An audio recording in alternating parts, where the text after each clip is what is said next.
There are places where the past lingers, but not as memory, but as shadow. Bungay, a quiet market town, nestled in Suffolk's Waveney Valley, is one such place.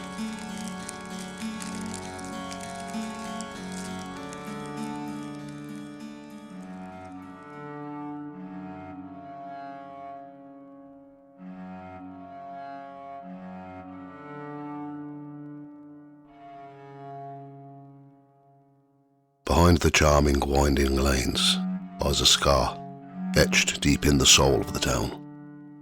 A tale whispered for centuries, a storm-born terror that descended upon the house of God itself. It was Sunday, the 4th of August, 1577. The morning began like any other. The townsfolk gathered in the parish church of St. Mary's, their heads bowed in prayer.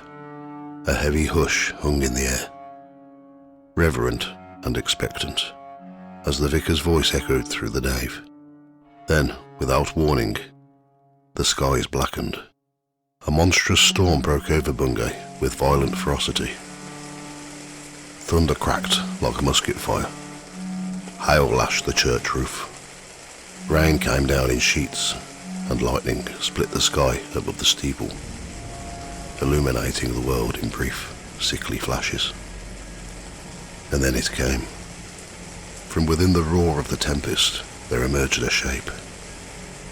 A thing not born of this world.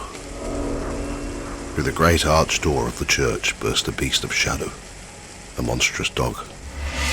Coal black and unnaturally large, its eyes burning with a red, malevolent fire. Those who saw it swore it was no mere animal.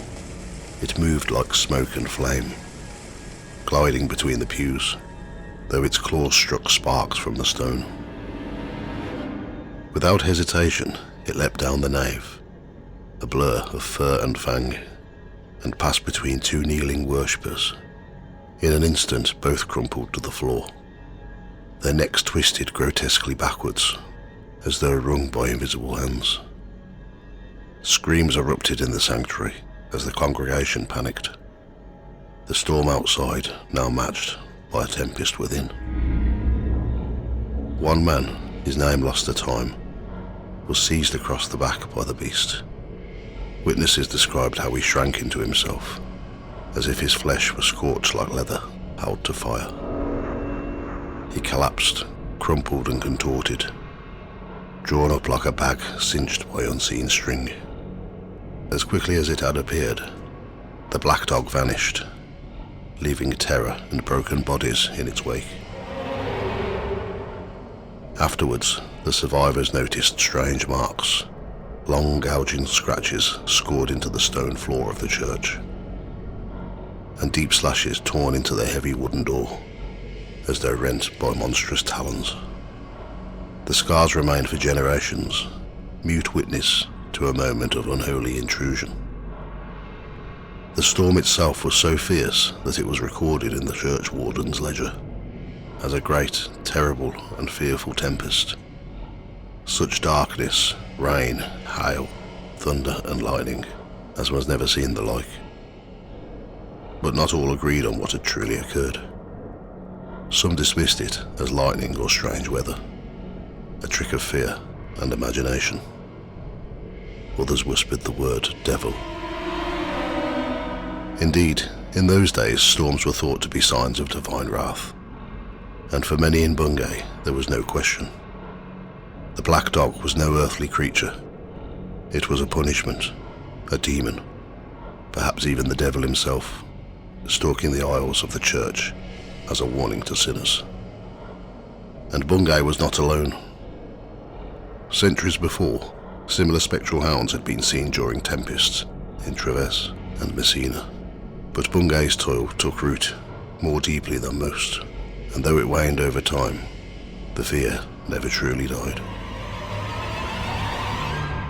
Following a great fire in Bungay in 1688, many of the town's inhabitants fled. With them may have gone the memory of the beast. Yet the black dog never truly vanished. He lingered in whispers, in fragments of folklore, until his legend rekindled in later centuries. By the 19th century, the dog had returned to Bungay's consciousness, carved into church furniture, immortalised in local sayings. He could no more blush than the Black Dog of Bungay that mutter about sinners too far gone. Others believed the creature haunted Bungay Castle itself, no longer a beast, but a ghostly figure. Some even said that it was not a dog at all, but a black cat. Eyes like burning coals, the devil in feline form. Atop Bungay's hollow hill, villagers feared to walk after dark, for it was there that the creature was said to roam, prowling through the mists and silence. But the horrors of Bungay did not end with the Black Dog.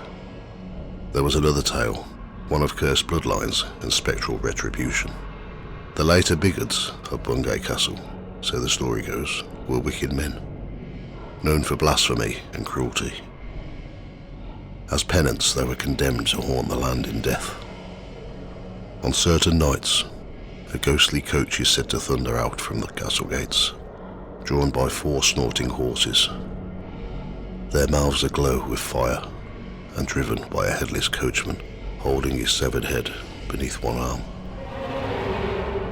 The coach takes a terrible route from Bungay to Galveston, past the church down Lover's Lane, and onto the sandy track known as Bigot's Hill. The air grows thick with sulphur. The sounds of hooves and wheels rise to a deafening pitch, yet those who turn to look see nothing.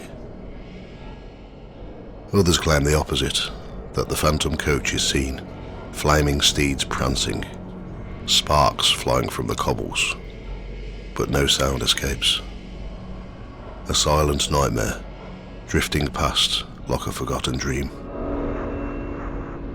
Unlike most legends of phantom coaches, Bungay's horror is both heard and seen, sometimes in turn, sometimes neither. That strange duality of presence and absence, of noise and silence, gives the legend a deeply unsettling power. Today, the Black Dog has become a symbol of Bungay, its image displayed proudly on signs, weather vanes and football jerseys. But for those who remember the true story, who know what clawed its way into a church one stormy morning and left 2 worshippers lifeless on the stone floor, the symbol is not a mascot, but a warning. In Bungay, the shadows walk, and sometimes they have claws.